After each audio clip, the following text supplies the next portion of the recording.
Hello YouTube, Dave here again. So I just got back from my trip to Toronto and I've already released the video of me opening up and taking a look at the Money in the Bank mini belt, but that's not the only thing I bought at that store.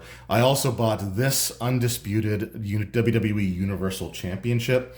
It wasn't the main belt that I was necessarily looking for. But they didn't have as much of a selection as I thought they would. So I think I've got a video clip of it here. And I didn't get a lot of video because I was trying not to record people, like for respect of their privacy. But it's kind of impossible to fully avoid. But I do have at least a clip here that does a quick scan, hopefully, of the belts that were available. But they had for the current belts, I think all they had were the world titles for the men's and the women's. And then for the older belts, they had the spinner, they had the Hogan 86, they had the Andre 87, they had the Dudley Boy Signature Series, and then they had like some special edition belts, like they had the Toronto Blue Jays belt there. They had the Bret Hart Legacy Series belt, which was like $1,000. There's no way that was happening. They had the WrestleMania 40th anniversary Winged Eagle belt there, which was really tempting, but I think it was like $850, which was just too much for me to spend. Like I already spent, the money that I spent on this one.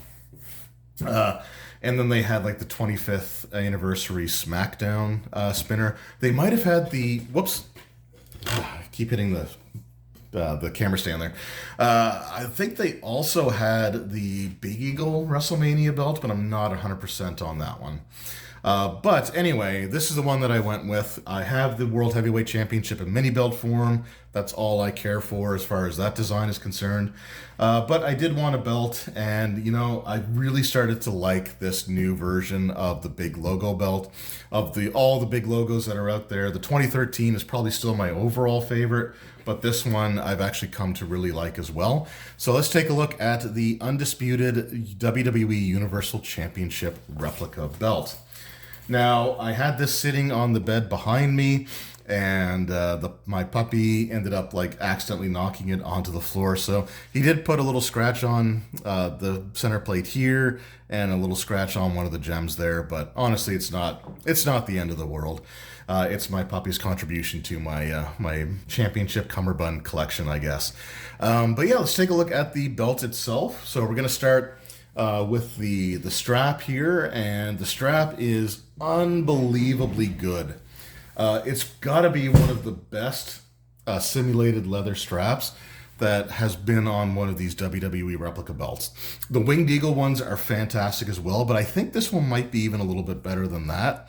You do have the pebble texture tooling going all throughout the belt because that's what's on there now. You have the WWE logo, and you've got the 2x8 snap set on this side, so the male snaps. The side plates are your standard WWE shop side plates. Although I think the gems on here, like the simulated gems, these look better than the ones that they had on the 2013 big logo belt and my my Universal commemorative belt. So I think they've actually gotten slightly better stock stones here. They look pretty good to me. I'm not into like restoning or anything like that, so this is all I'm really concerned with. But I think they actually look pretty good there. It is, like I said, your standard side plate there, so just has like the featureless red globe with the WWE Network logo. This is based off the WWE Championship, so you have the white gems here, the smaller white gems, whereas on the Universal they were actually red, and I kind of wish they would have stuck with that because I thought the red gems there just added a lot to the look of it. But it is what it is. You got the sidebars here. They're still your regular stock sidebars, which are on the thinner side. Some people are really bothered by that. Generally, I don't mind because, I think they still look okay. And then on the other side, again, we just have the sidebar with the stock strap or the stock side plates there. And then we've got our 2x5 female snaps with our standard gold tip on there. And I'll show off the flexibility of the strap a little bit better here in a moment. But we do have our center plate, and this thing is a beast. It's between 8 and 9 pounds. And I can tell you, like, we took this to the Money in the Bank for the pay-per-view. We took our replicas. My buddy took his Hogan 86, and I took this one, and this was starting to weigh me down by the end of the night. I actually ended up kind of folding the ends of the strap in, holding it almost like Cody did, except it was kind of more vertical because, there was not a ton of space in our seats at the arena. But yeah, this is just an absolutely behemoth of a center plate. It is the stacked plate.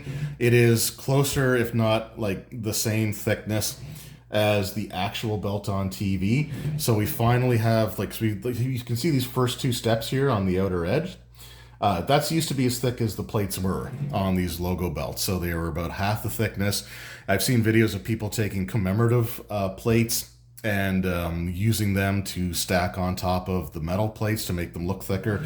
But we actually do have the second set of steps here as well, which has the metal background with the textured background there.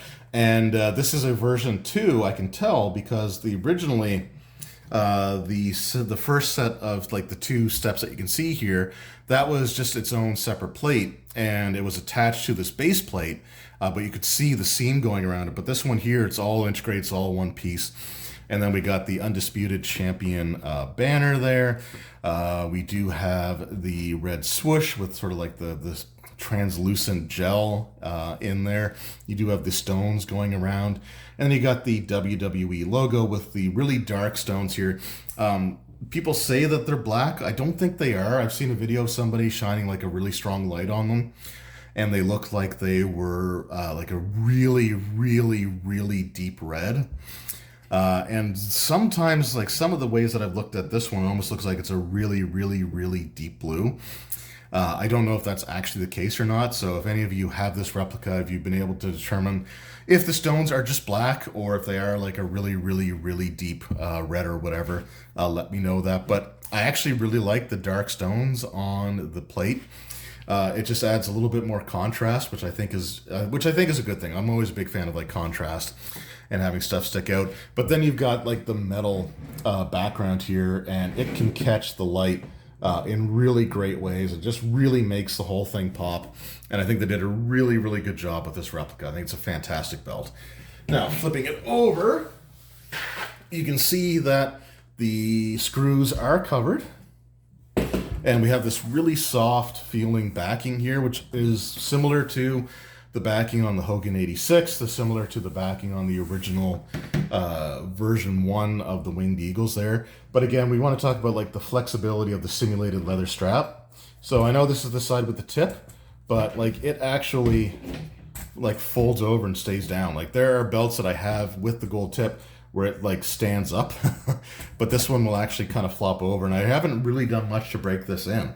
For the most part, it was just sitting on my buddy's table until we took it out to the arena, and when I had to pack it in my suitcase to get home, which led to some questions. I had to take it out and put it in its own separate tray, and they had to swab it and do all these things for like extra security there, but it's fine. I made it through. I'm home. I got everything that I need there.